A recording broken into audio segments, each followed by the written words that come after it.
sports fans? Your favorite sportsbook, BetUS.com, is back for our 28th year of NFL action. With the industry's biggest sign-up bonus of up to 200%, BetUS offers our members the opportunity to cash in on all your favorite sports, including NFL, NBA, MLB, and more. We've also got hundreds of new casino games, including the coolest new European slots, and our live dealers are waiting for you at the table. Sign up at BetUS.com today to get into the action. BetUS, where the game begins.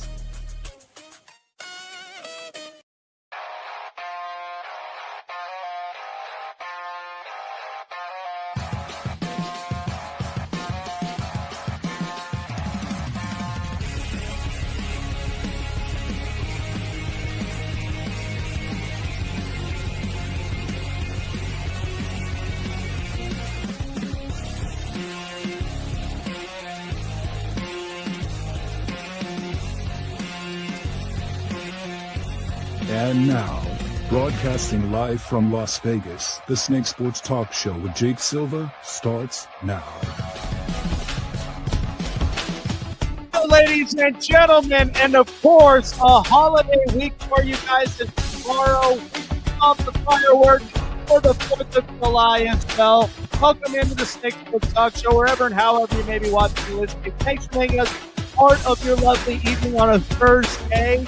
Go to iHeartRadio and all social media platforms on demand to keep you up to date on the show. We got a great one for you because Matt Perkins believing in the Badgers. We're talking Wisconsin football, basketball. We're talking it all. And also later on, Locked On LA Kings, Eddie Garcia himself is going to be joining us here on the show because NHL free agency has been hot, and it's only going to get better from here. But I do want to start with this because, we pretty much kind of know what to expect, especially with the NFL. And I've been talking about this all throughout the entire offseason, and we're only just about a few Sundays away from us getting into preseason and for us to officially start the 2025 NFL season. But once again, it is continuing to just prove my point and a lot of other analysts' point when it comes to the Pittsburgh Steelers. So just early on, they ended up making a trade to going and getting Jalen Ramsey from the Miami Dolphins, and sure enough, wouldn't you know, they ended up getting Jonnu Smith, who just can't ever get away from Arthur Smith. He's his favorite target. And then at the same time, you also trade Minkah Fitzpatrick. So once again, the Pittsburgh Steelers are doubling down on defense, and it's ignoring the problems that you really have, which is your offensive line, which you know is developing, it's young, but yet hasn't reached its full potential. That's going to scream a little bit of concern, especially when you've got a 40-0-over quarterback in Aaron Rodgers. And then at the same time, you've already let Najee Harris go. You're trusting in Jaylen Warren. You got the rookie from Iowa, Caleb Johnson. So I don't even know how this is honestly going to work out. But all I know is this, is that TJ Watt is looking for an extension of over $40 million. Well, wouldn't you know, TJ Watt wants to be the most paid non-quarterback player. And it's typical. Pittsburgh loves defense. They love the steel curtain. But sometimes, if you do not have an offense that gives you 25-plus points a game, that defense is going to get gashed, tired, and all sorts of things are going to end up happening. And then here you are probably going to end up missing the wild card. This is just what happens to some of these defensive teams. Again, I like the trench and the grit. I do. But let's be honest about something about Mike Tomlin. Mike Tomlin has never, ever been creative on an offensive side of the ball. He's always been the motivational, gritty, defensive guy. Like I said, I've said it all the time. He's basically my own personal trainer at my local Planet Fitness because it's, if I need to get fit, I need to get healthy, I need motivation, and I need to clear some space. That's what Mike Tomlin is going to do for me. But when it comes to skill set, offensive weaponry, and then when it comes to your quarterback play, that's kind of where it stops at the door. So again, I think Pittsburgh might have a fighting chance depending on their schedule. But you're going to be outside looking in by literally about 1 to 2 games. And that's why it's like their only ceiling would probably be 10-7. And you'd be lucky enough if you even make that, especially with a stacked conference like the AFC. And the AFC is getting tougher. It's not getting weaker. You got Baltimore twice a year, Cincinnati twice a year, Cleveland's defense, and truthfully, let's see what Shedeur Sanders does in Cleveland. But then you got other teams that are also stacking up. The Chargers, the Chiefs are also reloading. The Raiders got a new coach, and it looks like they finally have stability. And Denver doubled down up on defense, but there's promise in Bo Nix. So the AFC is only going to get much more competitive from here. But if you are Pittsburgh, you got to figure out a way to at least get consistency with the schedule. Because at the same time, like what happened last year, you ended up losing to Cleveland. And I know it's a Thursday night game. Y'all don't really care about it. Neither even on a Saturday night game. But you also can't afford to lose those types of conference games. You also can't even afford to lose those division games. Because the minute that Cleveland ends up beating you at the worst time, and then all of a sudden you start a losing streak, that is where all hell breaks loose. And people are going to be calling for your job.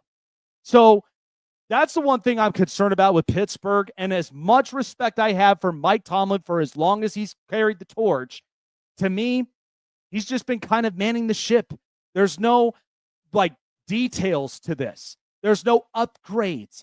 I'm getting the same similar thing in the last 5 seasons. The last 5. I don't understand this.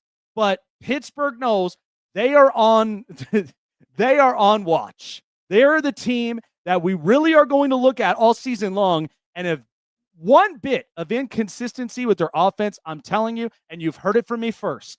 Okay, don't say I didn't warn you, and don't say I didn't even tell you, hey, this was going to end up happening. But, hey, we got a great defense. Good for you. You're spending the most money on defense again for the 5th straight year. You're going to be in middle of the pack purgatory in the NFL draft every single year now. So when are we going to change the narrative here? So, again, I'm not bagging on the Pittsburgh Steelers. I have much respect because they have very much been a traditional organization, winning 6 Super Bowls, blah, blah, blah. That's great. But we got to talk about the now. We can't be sitting in the rearview mirror every single year and think about how we have 6 Super Bowls. What are you doing right now? That's the way the NFL works. That's why the NFL stands for not for long. You got to get with the times. So good luck to them. But this was truthfully typical. So I'm not surprised.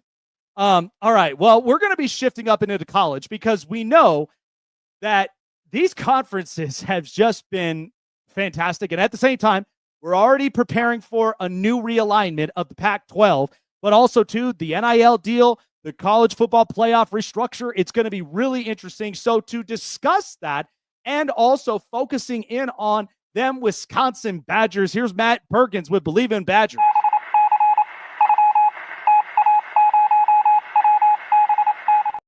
I tell you, Matt, I mean, I especially with what we saw last year with Ohio State and how the Big Ten, I've watching college football for as long as I have. I've had such great respect for the Big Ten, knowing that they're physical, they love playing in the trenches. Defense has always been such a big thing. But we know that, with this the conference realignment, the NIL transfer portal thing, and then not to mention the new way of the college football playoff now. Now, you're not dealing with a conference bid. You got the 4 best teams, and then it's all 5 through 12. It's winner take all at the end of the day when you get to the Natty. So watching Wisconsin and then watching the rest of the other programs up and into this conference, I mean, that's just kind of how it pans out. How do you think Wisconsin really is preparing for this up-and-coming season? Because it's winner take all at this point. I don't know if you've seen the Badger schedule at all this year, but it is an absolute murderer's row. I mean, it is complete. I mean, you look at, they've got Alabama, they've got Ohio State, they've got all the traditional, Minnesota, Iowa, all those good ones. I think they've got, I think Oregon again or something like that. The schedule for this fall for this team is insane. So I think that there's a good chance that the team's actually a lot better than they were last year, but might end up 4-8 because that schedule is just so brutally tough. But the expectation, at least, is that it starts to resemble Wisconsin football again. The big move in the offseason made by Coach Fickell was to fire Phil Longo, actually midway through the 2024 season, brings in Brent Grimes over from Kansas, previously at Baylor, who is going to bring back a ground-focused attack, something that was not there at all under Coach Longo. That trial of the air raid did not fit, did not work from day one. Obviously, a lot of injuries to quarterbacks did not help, but they are going back to what Wisconsin fans have become accustomed to for the last 35 years. And that is they're going to run to the left, they're going to run to the right, and they're going to run it up the middle. And then they'll maybe throw some play action pass in off of that. But it's going to be all about establishing a run game, especially a wide zone. So that's Grimes' bread and butter, is, really getting out there, letting, the holes develop for some of those backs to hopefully, find the mismatch in the open field and explode out and, see some things that Wisconsin fans were used to seeing with a guy like Jonathan Taylor. Jonathan Taylor was an absolute beast at outside zone because he was patient. He'd set it up, and then he would get his lane and he would accelerate through that. And Wisconsin has a couple second-year tailbacks in Dylan Jones and Darian Dupree, who will be getting the lion's share of the carries. And both those guys have big playability, especially Jones. He's a guy that I think no one's really talking about outside of Madison yet, because I think he made like 2 appearances as a true freshman, but he's going to be the starter this fall. And he's a 4-star from Maryland in that class of 2024. And he's someone who could have a really big fall if all of the pieces come together in the right manner. So it is interesting because, I mean, even as I look at some of the statistics here from Wisconsin from the previous year, I mean, Braden Luck, we know, barely cracked at least 2,000 passing yards, but we know that Wisconsin, they're all about, the ground and pound game. So, especially with the Big Ten, we know it's been infamous for it. I mean, watching Penn State, Ohio State, and then even Iowa, and even in these particular areas, So does it truthfully make a difference when you do have the quarterback that will obviously stretch more of the field, and then even with the weaponries? Is that kind of something Wisconsin that, looking into their roster, they've really been focusing on, especially for the up-and-coming season? Because we know the run game and the play action is going to be important, especially when you're in some of those tight window games. I mean, even when I watched the near win against Oregon, I mean, I was just, man, it was just like all fighting, grit. So is it kind of something that they looked toward during the offseason to really try to focus to even get some of those bigger plays involved? So I think that their big focus, let's start on the defensive side of the ball, because what they realized last year is that they could not stop the run.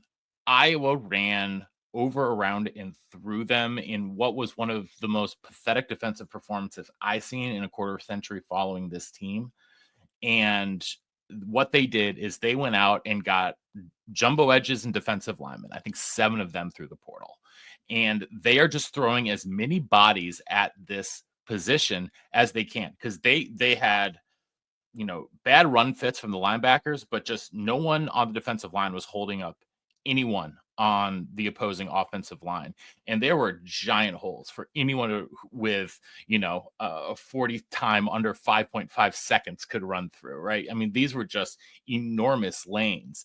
And so they're bringing in these much bigger, much heavier edges. Corey Walker from Western Michigan is probably the cream of the crop there when you look at the transfer portal class, but there's a lot of guys that they're very excited about. Charles Perkins, Parker Peterson coming up from Tulane, JVR Suggs up from LSU. So they think that they have the bodies on the defensive line to actually let the linebackers run free. The leading tackler on the team the last 2 years has been Hunter Wohler, a safety. Most of the time, if your leading tackler is a defensive back, that's usually not a great sign. And so especially in the defense that Mike Tressel wants to run, which is a 3-3 stack, your linebackers need to be everywhere. They've got a couple talented guys there. Christian Allegro, 3rd-year player, who was a really under-recruited prospect out of upstate New York. It was a kid who took a PG year and really blew up. And Tackett Curtis, former 4-star, who's a USC transfer. Those 2 guys at the linebacker position should be racking up a lot more tackles this fall. Yeah, so it is interesting though, right? Because, me personally, that I'm in the same similar boat. I would love for my linebackers to get up involved, because I would love to have one that I know that's a tackling machine, a guy that's a go up and get it type of player. And then even having, an improviser, a spotter, if you will, or somebody that can focus up on the quarterback, finding out if there's any improvisions or even if there's even the holes in the run game, because then at least they can then see where the ball is at and then finally just attack it right up from there. So we know too, like, I mean, I think it was just interesting the fact that the leading tackler was a safety. To me personally, it's like, I would never see that a whole lot if, in fact, if I got like blitz packages where I've got a Mike safety coming in and going in for the blitz to maybe go and get a sack or get loss of yardages. So with that whole front, I think that's basically where they really had to focus on stopping up and on the run. But even with the 3-3, like, that should be more than enough to be able to at least stop your guys. Or even if you go with, like, you know, sprinkling a little bit of some 4-3 packages here and there, right? Yeah, well, what it really is, I think, is more of a 4-2-5 than anything else. I think you've got 2 down linemen, 2 heavy edges. Now you're looking at guys who were playing that position last year at mostly around 240, 250. Now you get a guy like Corey Walker in there. He's 290. A lot of these guys are 280, 290 playing that jumbo edge position now. Yeah, they'll have to drop back into coverage every now and again, but they're really ready to get after the quarterback, set an edge in the run game. And that lets those 2 off-ball backers flow. And those off-ball backers haven't been able to flow because there's been no one, you know, occupying bodies in front of them for the past 2 seasons. So getting heavier up front is so crucial for this team because they have an extremely veteran-laden secondary. I think they'll be starting 5 seniors in their 5 defensive backfield positions, including a 6-year senior in Preston Zachman and Nasir Forkareen at corner and safety, former All-American Ricardo Hallman at one corner. You're looking at Jameer Latimer, who's a transfer from Jacksonville State, who's a 5th year, as well as Austin Brown, who's a senior, who's, you know, played a little bit of everything for Wisconsin. He's played nickel. He slotted to play started safety this year, but, you know, he can play wherever they need him, in the box, outside the box, you know, even outside corner if they really need him to. So I think the back end of the defense is really solid, but it's the question that is on everyone's mind is, will these new bodies in the front 6 be able to hold up and actually not just get gashed in the run game, but also put some pressure on the quarterback? Because there was a complete lack of a pass rush in the past season. You know, part of the reason they didn't have a lot of sacks, team could just run on them, so they didn't have that many attempts to get to it. But, you know, if you're putting your team in a position where the other teams don't have to throw against you, it's not really a great way to start off your plan of attack. So shifting over to our men's basketball up in Wisconsin, and last year, you know, they went up 4th in the Big Ten, but they, you know, to me, what I like about Wisconsin, and even for like some teams, like most teams, I think Houston, I mean, they got a little bit more of the offensive firepower, but with the defense, and then, of course, too, with the time of possessions as well, because you want to protect the ball, protecting leads.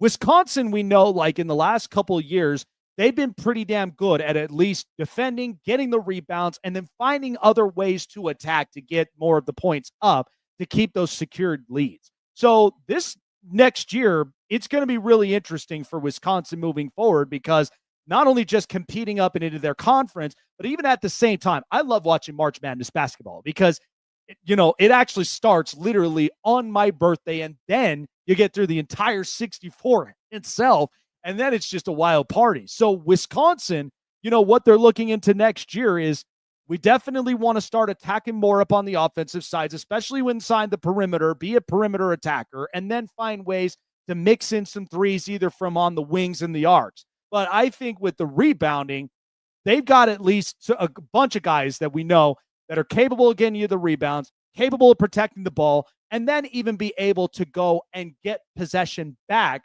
so that they can go in and attack some of these fast breaks, right? Yeah, and I think for this team, though, it's been interesting to see Greg Gard evolve as a coach, from basically just completely mimicking what Bo Ryan was doing in his flex offense to actually adapting to 2025 and adapting around the talents of his players. If you think back just a couple of years ago with Johnny Davis, that team was pretty good, but it was give the ball to Johnny and let him cook.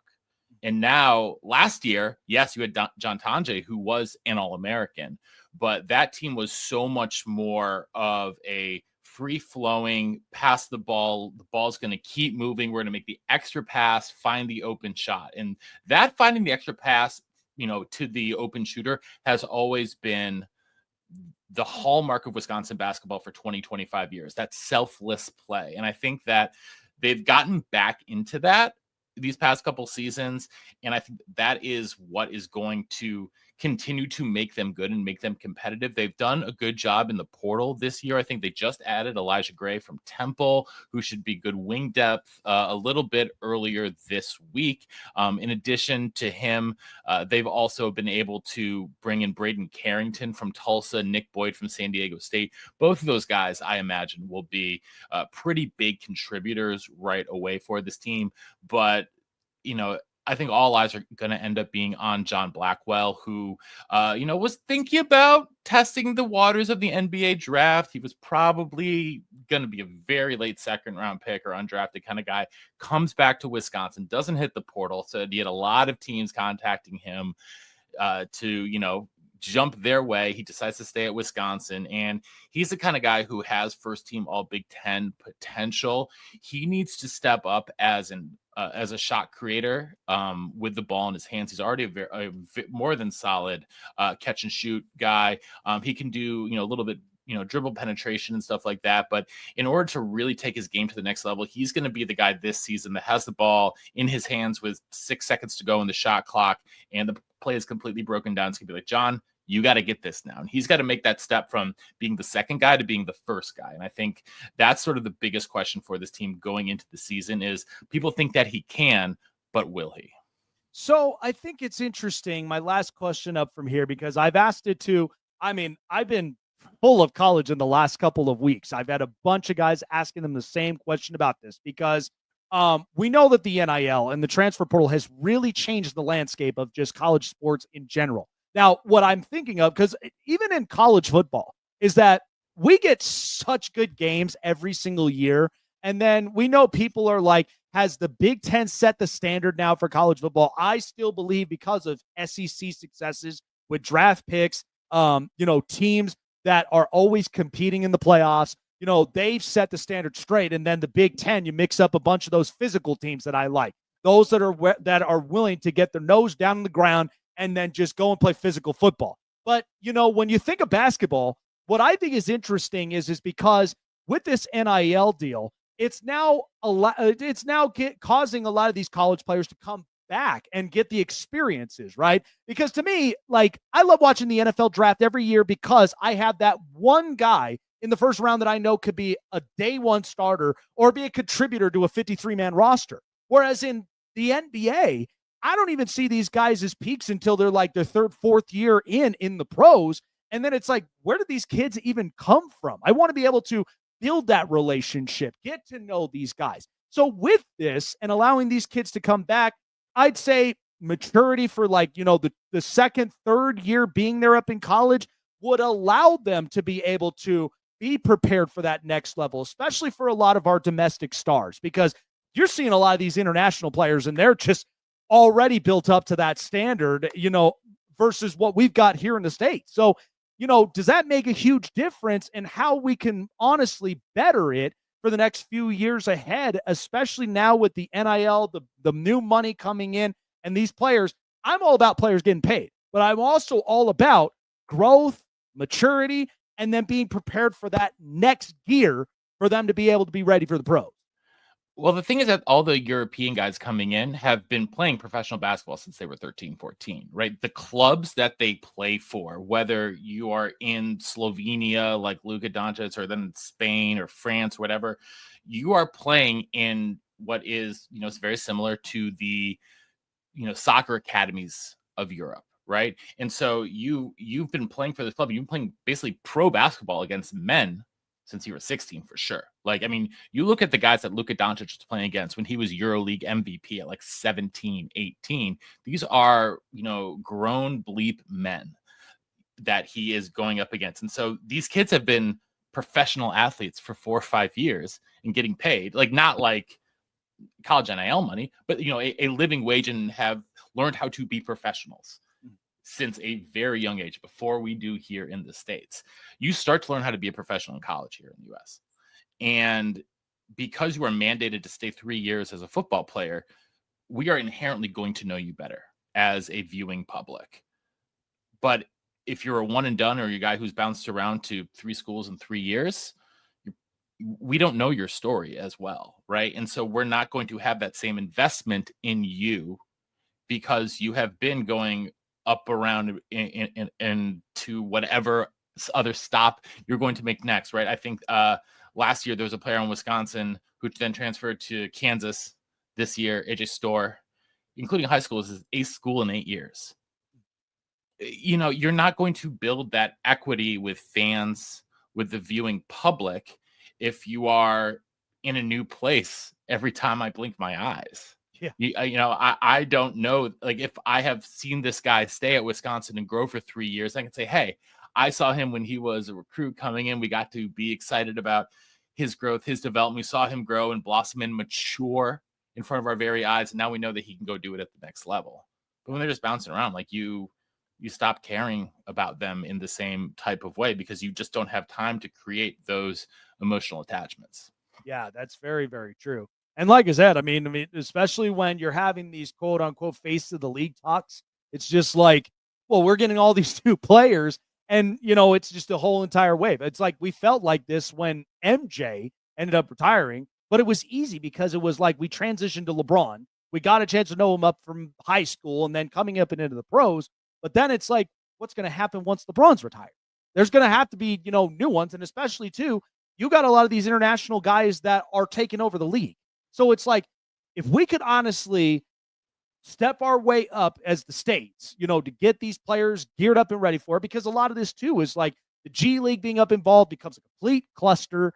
And then it's just like, where do we really grow from here? You know what I mean? Well, I think the bigger issue is going to be, in this case, is AAU culture and just the idea of swapping teams and jumping from team to team to team all the time, playing 3, 4, 5, 6 games in a weekend, and just playing and not actually practicing, just playing. But when you talk about face of the league stuff, all of the young American stars outside of Anthony Edwards, all just talking corporate speak. They've all had any personality coached out of them for fear of not being marketable if they say something that is unique, different, anything other than milquetoast, right? Yeah. And so European guys like, Jokic doesn't care about your advertising money. He does not care at all about your advertising money. He just wants to go like ride his horses. Right. But Luka's going to say what he thinks. Giannis is going to say what he thinks. Joel Embiid's going to say what he thinks, but not your American stars. And I think that the loss of players like a Charles Barkley, who would say what is on his mind and is now doing that in the media better than anyone. Right. You don't have that from the American stars. And so it's harder for them to connect. Like, it's hard for me to connect with Jason Tatum. Like, I don't think there's anything terribly interesting about him as a person or a player. Like, he doesn't seem to have a personality for me. And I can say, the same thing about a bunch of these other, sort of top tier guys. They're just all sort of like, it feels like they're almost like just commercials of what a great basketball player should like look and sound like, but don't feel like authentically human. And I think that's why we have a tough time finding like the next great American star. And that's why I think Anthony Edwards is the one who's different, because he didn't come up in that AAU system. He was a football player. Right. Like he's just a raw freak athlete, and he has no filter. And so he's the one who could break the mold. Yeah, no, you know what? That's well said. And I couldn't even agree more, because I'm the same way. I would love to see Anthony Edwards, just really take it, because he just looks and feels authentic. And then it's honestly where it's like, that's the way that a basketball player is supposed to be. Now, granted, he's got a lot of learning to do, because in the end, when you're behind, you can't afford a face of the league guy cannot afford to fold like that up and in the playoffs. But hopefully this next up and coming season, he'll learn that. But yeah, even with the growth of a lot of these stars, if they honestly learn and are mentored from a lot of these stars, then maybe that could give us that fighting chance to really go out, compete. And I'm even looking at it from even a global scale, even when you watch, the Olympics, especially for a USA basketball team. But it should be very interesting, and so hopefully this will definitely turn out in a positive way, because it's just a new platform now with this whole NIL. But Matt, appreciate you for coming on by, my friend. tap in with all of our audiences where people can find you and believing in them Badgers for basketball and for football. Yeah, man. So me and Matt Bernstein, former Badger fullback and captain, the Hebrew Hammer, we go twice a week talking Badger football. We're interviewing former Badgers. We're out there on all the platforms. I do a weekly recruiting show on Badger247.com. John McNamara and Nick Osen getting really nitty gritty into recruiting. If you're interested in that kind of thing. And then I also produce the Money Down podcast with 3-time Super Bowl champ James White and Sojourn Shelton and Warren Herring. Episode 100 of that dropped today. Interview with Stephon Gilmore. Awesome episode. Make sure you're checking that out. You can find me all over those places. I'm online at _Perko_. I think I've got my handle up there on the screen is where you can find me on Twitter or X or whatever you want to call it, at Produced by Perko on Instagram. And yeah, I'm out here, making content, probably consuming more content than I should be. And, fortunately getting to meet guys like you, Jake. This is freaking awesome, man. I love the show. I love the energy. And I hope you'll have me back again. Absolutely, man. And you know what? I love the positivity, man. But congratulations on 100 episodes, man. Like I said, it's always a daily grind. But you know what? If we love doing what we do and we're providing the content for everyone all around on all these social media platforms, it's so far beyond, man, it's going to make such a big difference. And yeah, man, any day and any week. So, I'm excited. Episode 300 of Believe in Badgers coming out. We dropped 289, I think, today. So, oh man, I will definitely be up tuning there. up. I'll be tuning in for that one, my friend. Yeah, we're gonna get some big guests for that one too. So yes. Take care of yourself, Matt. Appreciate you for coming on by, and good luck for the next up and coming season for Wisconsin this year. Thank you, Jake. Appreciate it. Mm-hmm. All right. Well, we're moving the gears because the NHL free agency has just been so fiery hot, and it's continuing to get like that, especially with all these roster constructions. Just earlier on, we just saw Nikolai Ehlers sign a 6-year contract with Carolina, but we know the resurgence of the LA Kings has been really, really good, and it's only going to get better from here. So to speak upon that, here for Los Angeles, Eddie Garcia joins us on the show.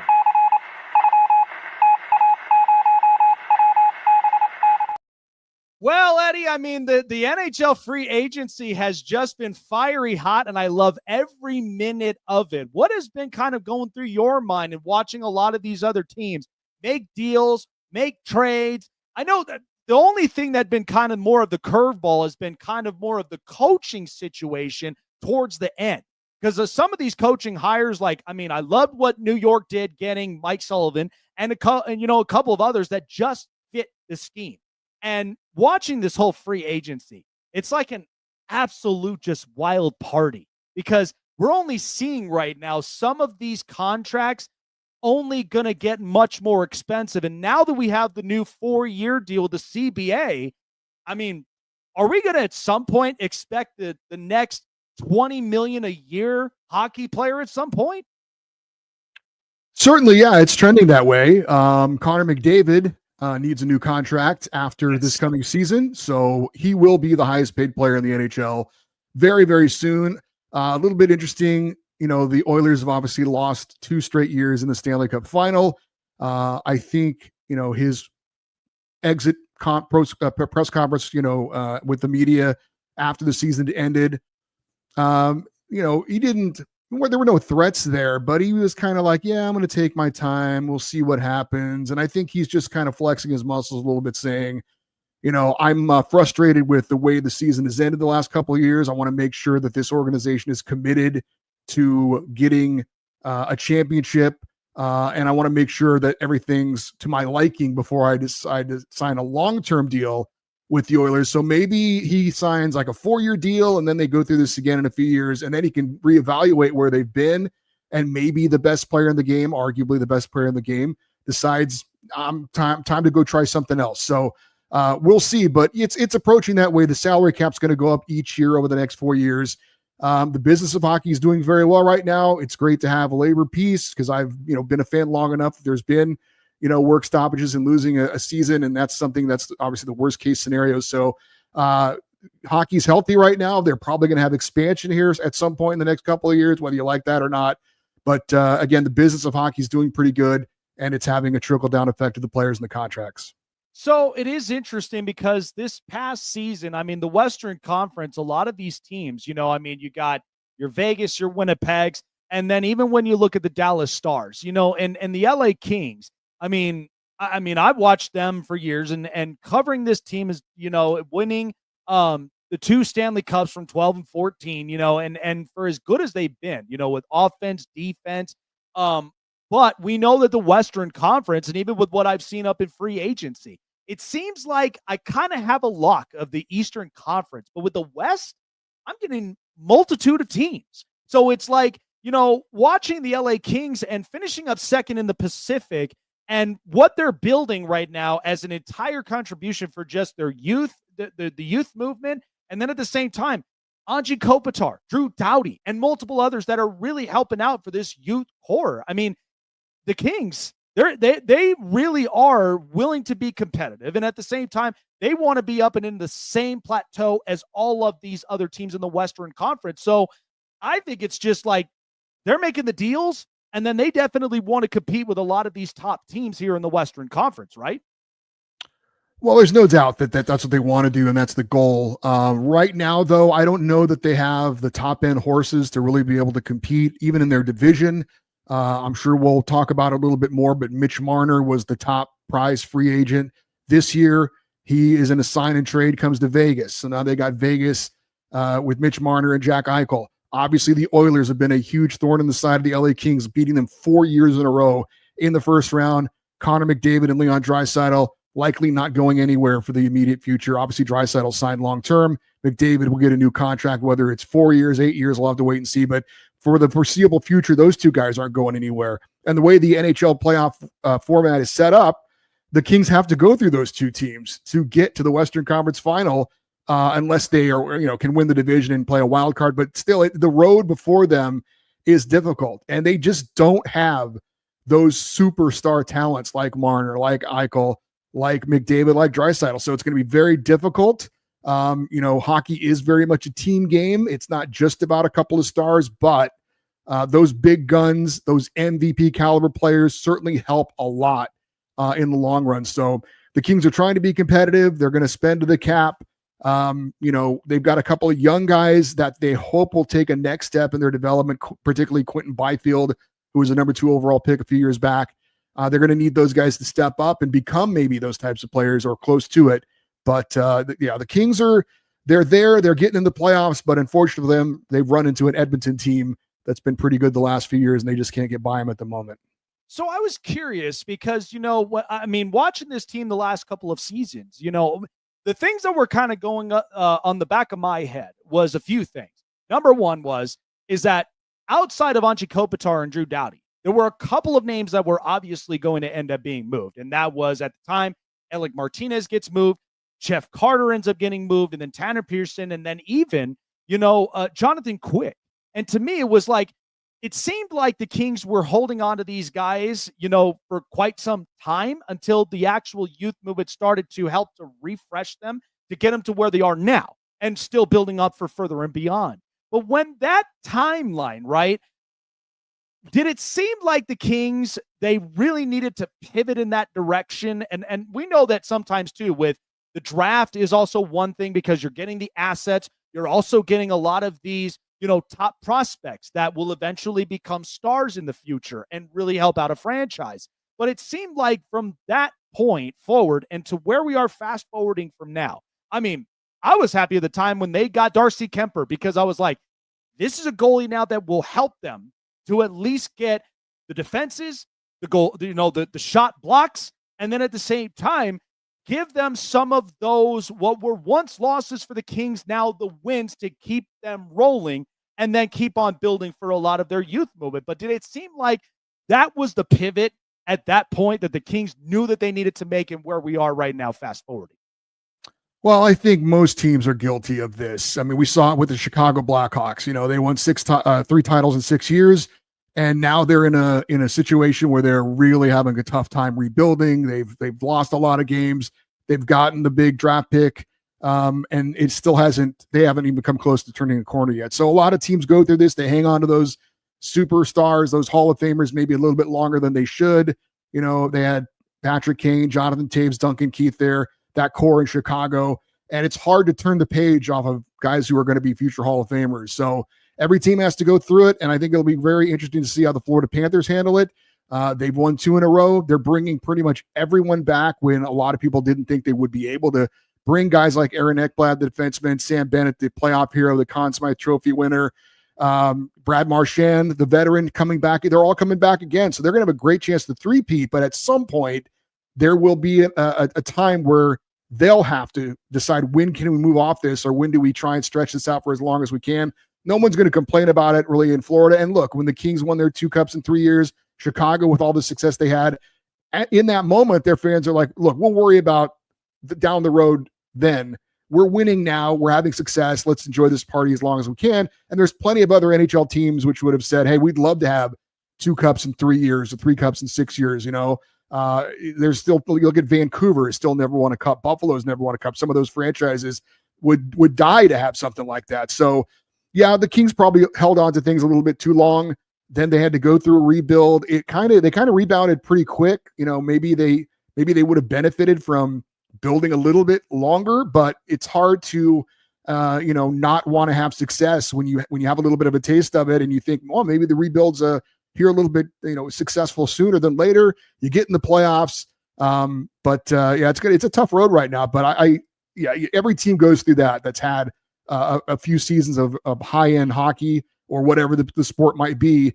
And it's hard to move off of those guys that have been legendary players for you and helped you win championships. So I got to say, man, because my family that live up in California, we're talking, up in NorCal and then all along the roads of just right there closest to Los Angeles. They would absolutely love this. They diehard Raider fans and especially too, some little bit of some Kings fans. I've got some good friends up in Hesperia, right up and on the Ontario area. But talk to me, man. That was definitely a party in the NHL draft, wasn't it?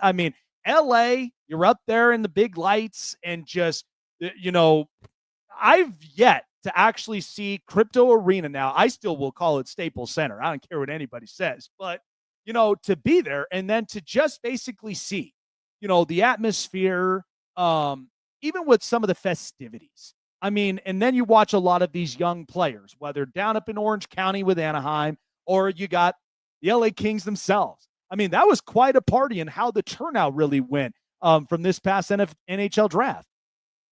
Well, obviously, LA knows how to host events very, very well. And, it's not just necessarily about the hockey part of it, but it's about an experience for all these young guys coming to LA and getting to experience all the things that comes around with that, which is why places like LA will host certain events like that. And certainly there's the venues are all down there in downtown LA as well. So it was an interesting draft this year, though, because it was the first time they had the decentralized draft. It wasn't very popular for a lot of people. I don't know that they're going to return to it next year. The commissioner, Gary Bettman, was not a fan of it, but the teams voted for it 26-6. They tried it. It didn't go as well as they had hoped. I think they're going to return next year to all of the GMs, all of the scouting personnel, all gathering in one place, wherever it might be, instead of being like we see in the NFL, all the teams in their war rooms in their home, their home facilities. The NHL decided to try that like the other sports have been doing. It didn't seem to go over real well with the fans, didn't seem to go over real well with a lot of people. And it didn't seem like the improvements that they wanted to maybe have it be more streamlined, maybe have it be a little bit better of a TV event. It didn't really quite work out that way. Now you could say, well, it was the first time they tried it. There's things they can improve on it, but it seems like, and it was like, I was there. It was a good time. It's always great to be at those kind of events. It's great to see these young people, get to fulfill their dreams of being drafted. There's still that element is always going to be there, but I think I would be surprised if they have this same type of draft coming up next year. I got to say, though, I absolutely loved, the 2 draft picks were one. You had, the cast of the Mighty Ducks. I thought that was an absolute classic. And then you bring up a special guest up in Happy Gilmore announcing Boston's pick. So it's like, if we could have, more of just those stars and more of just, that kind of moment up from there, I think it would just be an absolute party. And trust me, I would love to be absolutely there because I've only been to an All-Star game festivity as originally born and raised up in Vegas. So I absolutely love the festivity, and I have yet to actually see an NHL draft festivity. I mean, I've been to an NFL draft, and that I thought was fantastic how they put it all together. So to be there up in an NHL draft, I think it would just be, once in a lifetime experience in itself. But one question before letting you go. So hockey's really pivoted in such an interesting way because unfortunately for the entire country of Canada, they got to wait another year until they finally break the curse of winning a Stanley Cup back in their home country. But for the U.S., they've been thriving for these last 30 years. And then, to see teams like Florida and what Gary Bettman, even preached upon was like, nobody was really paying attention a whole lot to Florida as much. And then you get the expansion up in Vegas. They win a cup in 6. And then, a bunch of the other teams also. I mean, seeing Colorado win a Stanley Cup themselves, after 20 years or so was just unbelievable for them. But I think the Four Nations tournament was fantastic, and it really kind of took a lot of breaths away. I really hope they do this more often. But we know that we've got the Olympics coming up the next year, and where we're going to have a lot more stars participating up and in it. But is it safe to say? Because, I mean, I know Los Angeles, and it's hard even with the state of California, where you have a state tax, and even everywhere else around that's trying to compete in these CBAs and even with these tax thresholds. But even when you get Vegas and Florida, they got no state tax. I mean, it's kind of hard for other teams to really compete in that. So seeing just this whole entire change, I think the NHL is going to be in such great hands because Major League Baseball, I was having this same concern too. New rules, these contracts themselves, they're getting much, much more expensive, especially with the Juan Soto contract. But with NHL, I think we could really see a positive turn. But is that going to be something that even for the entire country of Canada, they're going to need to end up making adjustments on their side if they really want to end up competing with a lot of these big teams that are here in the States? Well, it's a good question. Certainly the tax rate in Canada is something that is a factor. I know that Gary Bettman, the commissioner, a lot of people that have been asked about this, is this some sort of an advantage with state tax in Florida, places like Texas, Vegas?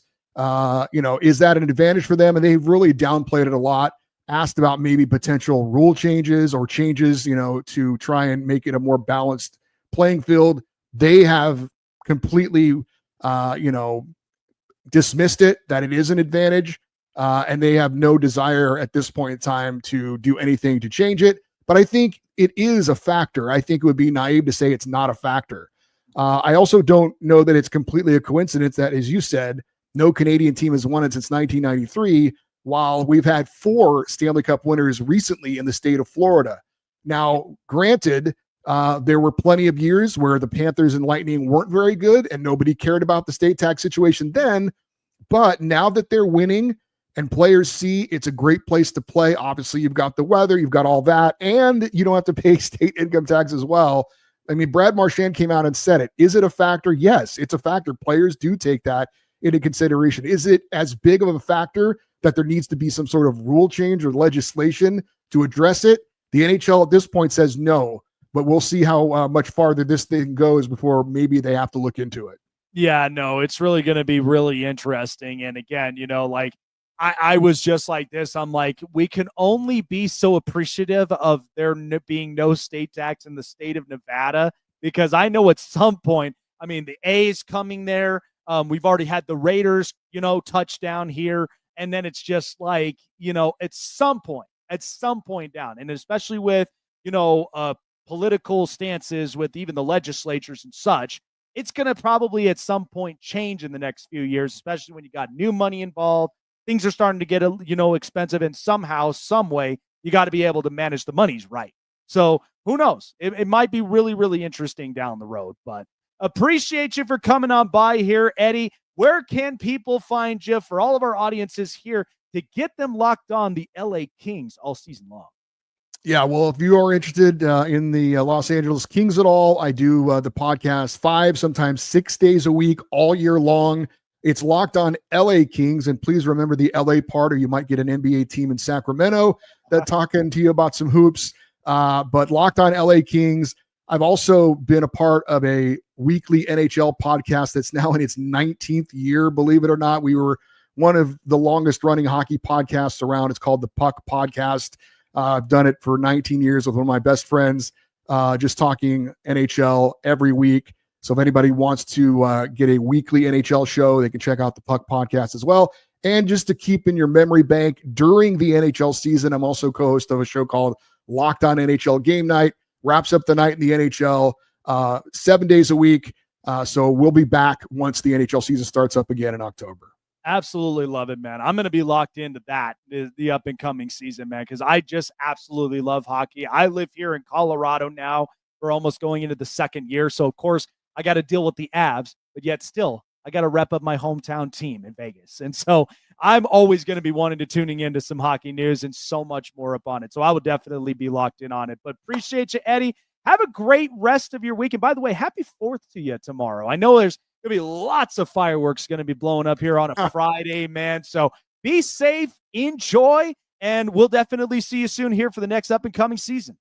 Yeah, well, if you like illegal fireworks, Los Angeles is the city for you because it is unbelievable. The show that's puts on. The cities don't need to put on any shows. It's in everybody's street. You can just walk outside and see it all over the place. So yes, we'll be enjoying the fireworks here in Los Angeles. There you go, my friend. Enjoy it, man. Appreciate you for coming on by.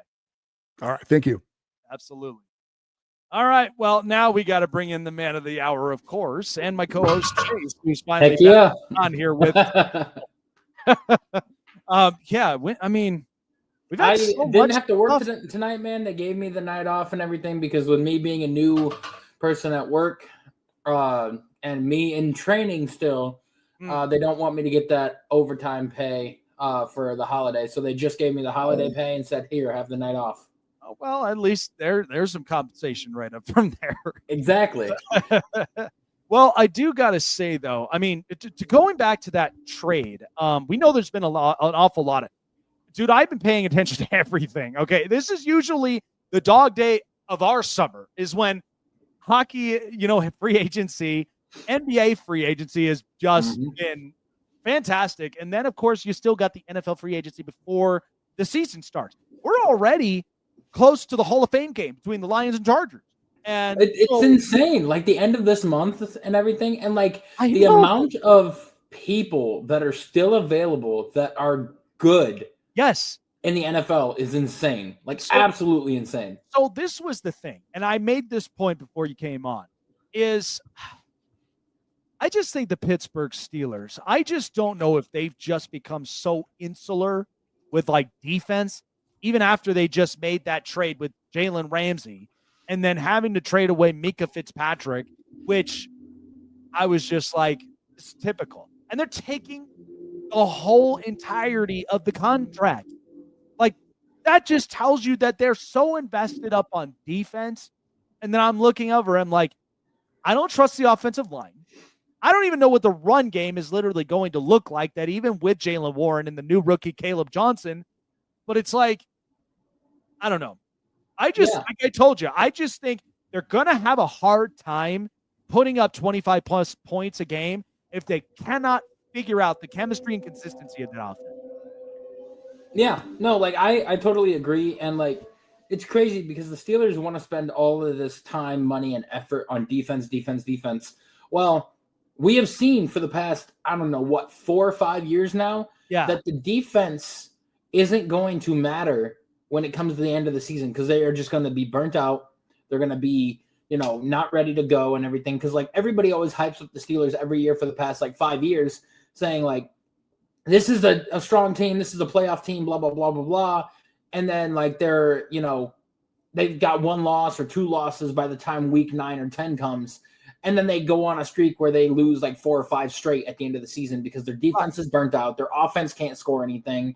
And they're just looking mediocre. And, they got 2 offensive pieces that are going to make an impact in Caleb Johnson and DK Metcalf. But then you trade away, your number 2 option in George Pickens to the Dallas Cowboys. You get an aging quarterback in Aaron Rodgers who had And TJ arguably Watt the wants worst- $40 million a year. Yeah, who arguably has Aaron Rodgers had arguably the worst season of his career last year and everything. And now you're sitting here saying like he's going to be your savior. It's just like, dude, you've got him, you've got Mason Rudolph, and you've got Will Howard. Yeah, and look, as for someone, that watches Ohio State, I mean, look, I've said this before. I have nothing against Will Howard. I don't. I mean, watching him from Kansas State and then going into Ohio State, and it's like we said before, is that if Bill O'Brien was the offensive coordinator for Ohio State, you would have seen more quarterback development because that's just who Bill O'Brien is. He's very much that quarterback developer. Nothing against Chip Kelly, but Chip was more used to the hefty run game. But, it's like with Pittsburgh, they're trying to figure out the next Big Ben, and it's never going to exist. That's why it's just like you cannot afford to be mediocre at quarterback. Once again, for the second straight year, you lucked out at getting Russell Wilson for that cheap year. And then even when you had Justin Fields, as much as I like the kid, and he got better, but he still couldn't stretch the field for you. He also did not have the weapons to work with either. So, yeah, I mean, outside of George Pickens and you got Calvin Austin, you had Roman Wilson, who was sidelined, and now he's back this upcoming season. I don't know. I just don't think that it's willing to compete even with an offensive plethora like Baltimore and Cincinnati. And even if you look at Cleveland with their hefty run game, with the dual running backs now that they have that are young, they're hungry. And then you even got, who knows what the quarterback situation, but I still have. Now you got Taj Brooks and Chase Brown for Cincy and everything. Yeah. Derrick Henry and what is it? Hill and everything in the backfield. Yeah. And now you've got Caleb Johnson, a young guy, and then Jalen Warren, the veteran for the Steelers. Like, rely more on the run game because that's what it's going to be. I'd say rely on the offense because if there's anything that we learned, right? Because how many people have sold their stock on Buffalo last year? Buffalo got younger on defense. Mm-hmm. Tampa got younger on defense. Yep. The Chiefs got younger up on defense, and even Philadelphia got young on defense. And what did all of them translate? Win games, make the playoffs, and then, of course, one team won the Super Bowl, the Eagles. So it's like, what is Pittsburgh really doing? Like this whole steel curtain defensive, battle cry. They're pumping their chest up. Like, come on. And now, like you said, they're going to have $41 million invested into TJ Watt. They're going to have traded away, and you could have gotten so many assets. But this is why I said but he hasn't signed yet. Like the thing is, they're saying like he's projected to sign by the beginning of the season. But I also feel like this is why they got Derek Harmon to take over for Cam Ward. Yep. This is why they got Jack Sawyer to take over for TJ Watt. Yep. And I do feel like, if they can't get a deal done by the start of the season, before the first preseason game or the second preseason game, I feel like TJ Watt would be traded. But this is the thing though, Chase, is that we've always had this saying, strike when the iron's hot. If they would have just struck on that trade, like I told you, because this was on record, I specifically said, if you traded TJ Watt and you got first round picks, you could have gotten Abdul Carter if you were up there and up into the tops. Because honestly, you would have had 4 years of not paying him. And then you would have gotten your whole entire offensive plethora of offensive line, run game, maybe a quarterback or a wide receiver if you really wanted to. But yet they didn't because they're so loyal with TJ Watt. This whole loyalty thing has been so out the door. Nobody cares about that. People care trade about him and get the assets to go get a QB. I mean, you are going if Tomlin has shown anything in the past, it has been that he is very consistent with being, a middle of the tier to, late round of the first round because every year it's anywhere from 15 to 23. Listen, you think that you're going to get a quarterback, especially a top tier quarterback? Yes. In the 23 range? Probably not. Now listen, that part of the draft is only better if you have the quarterback, if you have the offensive line, and if you actually have a young defense. Take, for instance, i.e. the Chargers. The Chargers are in great shape because They've already paid Justin Herbert. They got better up on their offensive line because they needed to protect him to unleash his potential. And then at the same time, look at that defense turn from worst to first. Like that, and all they got was Omarion Hampton. They've got and Trey Harris. Yeah.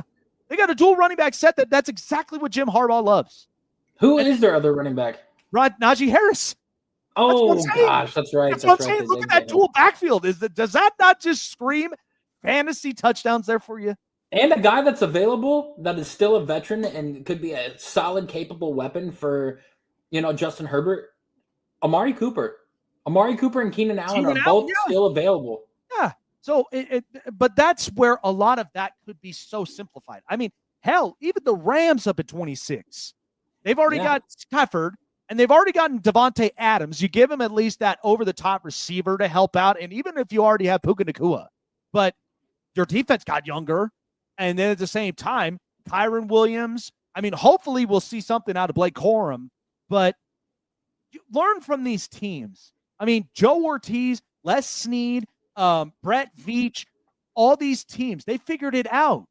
It's not rocket science for most of them. It's really not. But this is the thing, though. The only team you can be impressed with is the Chicago Bears.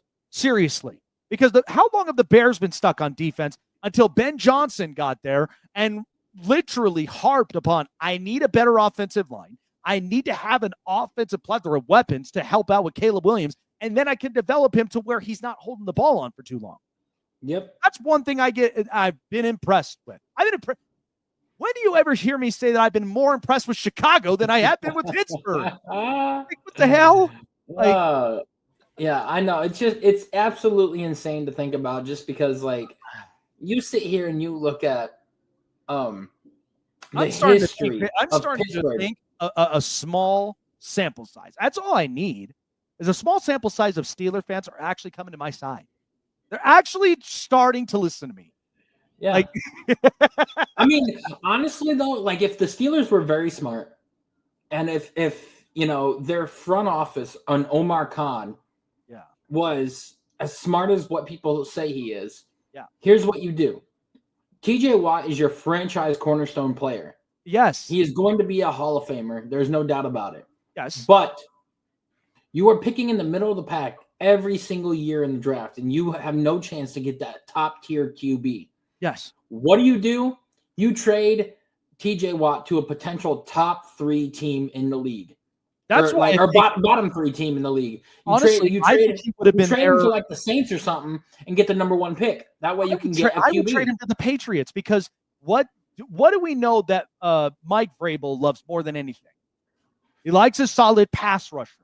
Mm-hmm. And you could give him that. Hell, you could even give the Titans a pass rusher. Because, boy, you could pair him with Jeffrey Simmons.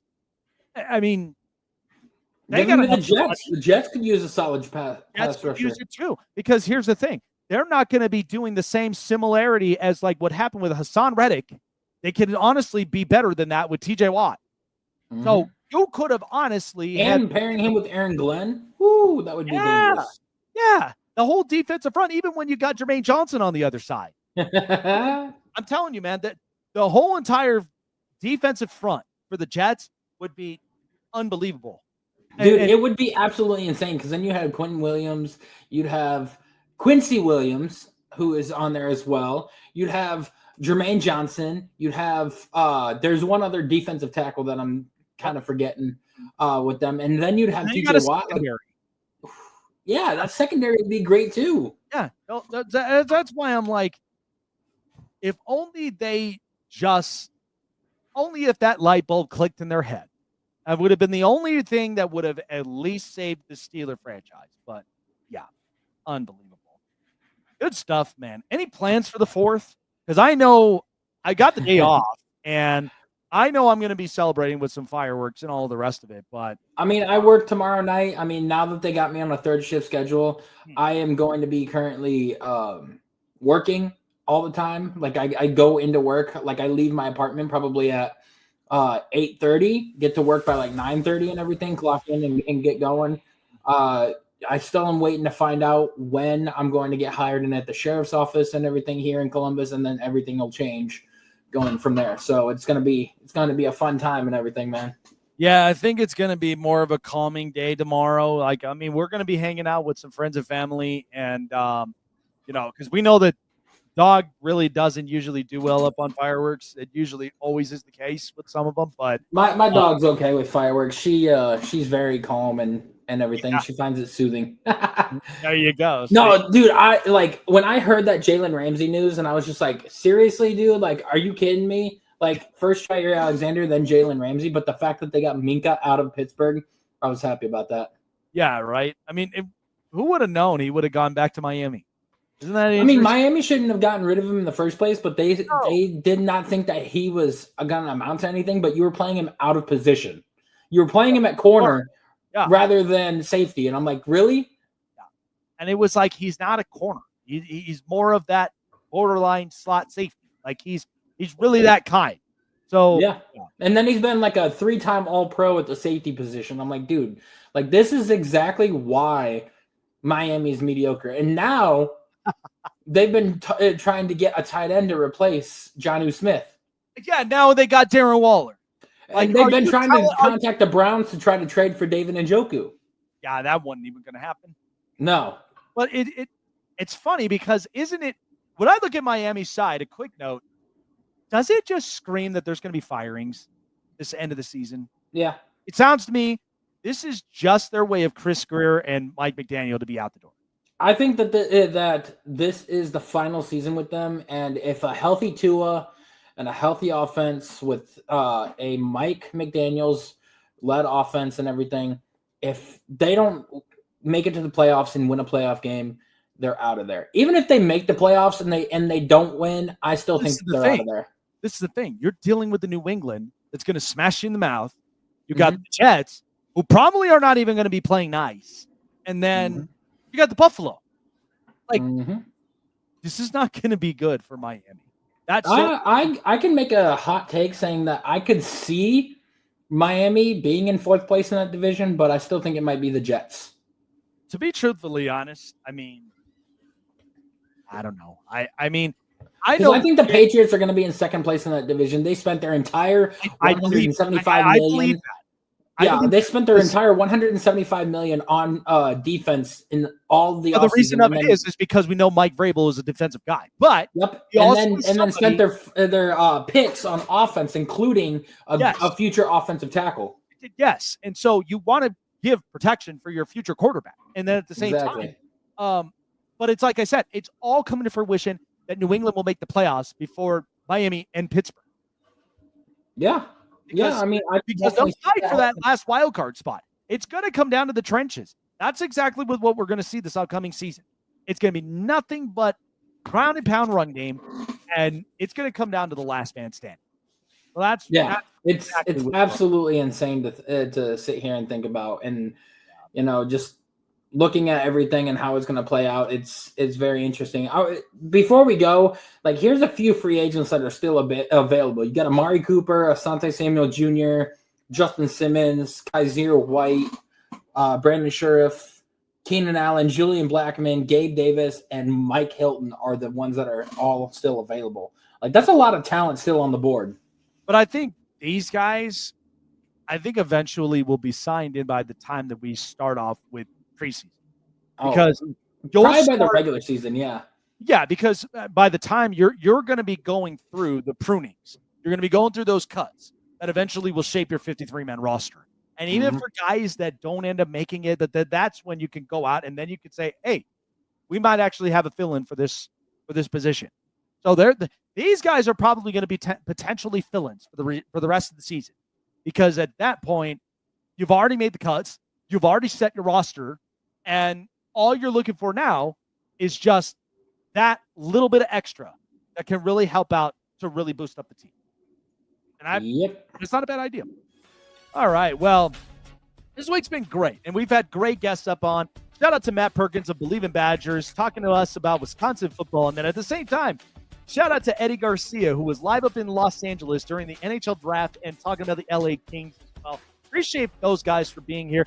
Next week, though, we got some pretty good guests coming up on here, because we got one guest. We got a couple guests that's both going to be college, because we got to really get nitty-gritty on the Penn State Nittany Lions.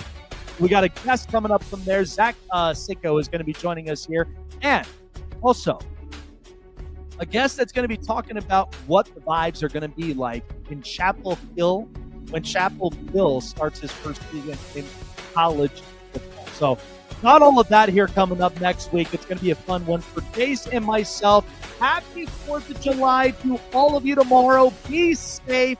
Make smarter decisions and choices there, but also enjoy the great food as we celebrate our nation's holiday for our freedom and for also our everyday independence for what makes this country a great country all around the world. Appreciate everybody for joining on by. Enjoy it, and we will see you guys next week here on the Snake Sports Talk Show. Take care, everyone.